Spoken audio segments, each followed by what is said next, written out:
Kumusta mga ka-sports? Mainit na update tayo ngayon sa Gilas Pilipinas dahil may malaking balita. 100% local player na si Mike Phillips. Sunod na ba si Ange Kwame? At may tune-up game na ang Gilas kontra Magnolia Hotshots. At higit sa lahat, kaya ba ng Gilas na lumaban sa FIBA kung puro Pinoy at walang naturalize? Pero bago sa lahat, please like, subscribe at pindutin ang notification bell para updated ka sa lahat ng Gilas updates. Tara, simulan na natin.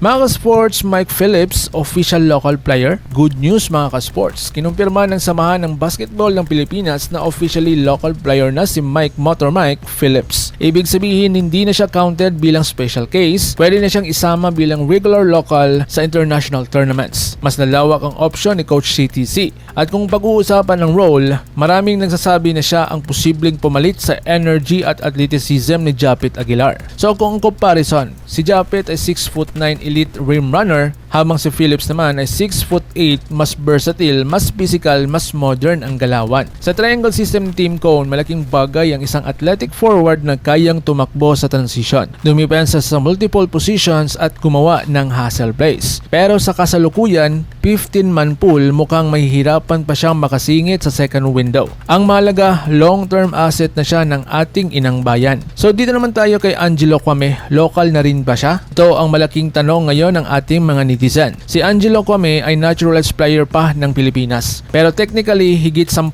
taon na siya sa ating bansa. Sa FIBA rules, may residency requirement bago maklasify bilang local. Ang tanong, papayagan ba siya ng FIBA na maging local? Kapag nangyari iyon, dalawang naturalized level big man agad ang meron tayo. Mas lalalim ang frontcourt notation, mas flexible ang lineup construction. Pero sa ngayon mga ka-sports wala pang official confirmation dito. So Gilas tune-up game versus Magnolia. I know medyo late tayo sa update na ito, pero for the sake of this content, pag-uusapan natin. Nagkaroon ng tune-up ang Gilas kontra Magnolia Hotshots. Bagamat walang official public result, ang mahalaga dito ay testing ng combination, evaluation ng bagong players, conditioning bago ang international games. Malaking tulong ang tune-up na ito lalo na't paparating ang laban kontra New Zealand at Australia. Alam nating parehong physical at sistematikong maglaro ang dalawang bansang ito. Kaya mahalagang mahasa ang chemistry ng team bago sumabak sa FIBA window. So ngayon mga sports, ano ang mabigat na desisyon? Sino kaya ang sasali sa Final 12? Ngayon, headache na kay Coach Tim Cone ang pagpili ng Final 12. May mga solid na pangalan kagaya ni na Justin Brownlee, Junmar Fajardo, Dwight Ramos, Scottie Thompson, Kai Soto kung available, AJ Ido at Carl Tamayo.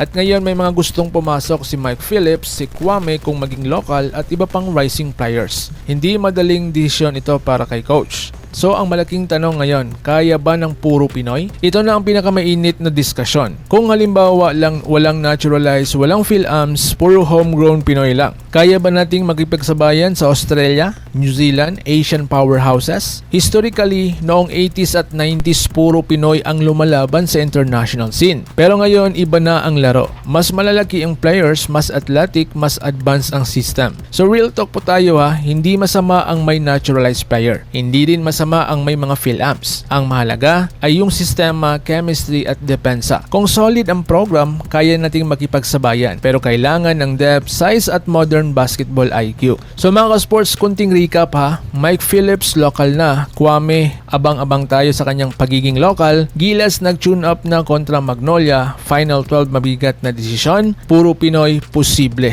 Pero kailangan ng tamang sistema. Ikaw, ano sa tingin mo? Kaya ba ng Gilas kung walang naturalize? Comment mo sa baba ang iyong hinaing. Like, share at subscribe at pahit ng bell para updated tayo pareho sa mundo ng basketball. Laban Pilipinas puso, so paano? Ingat po kayo.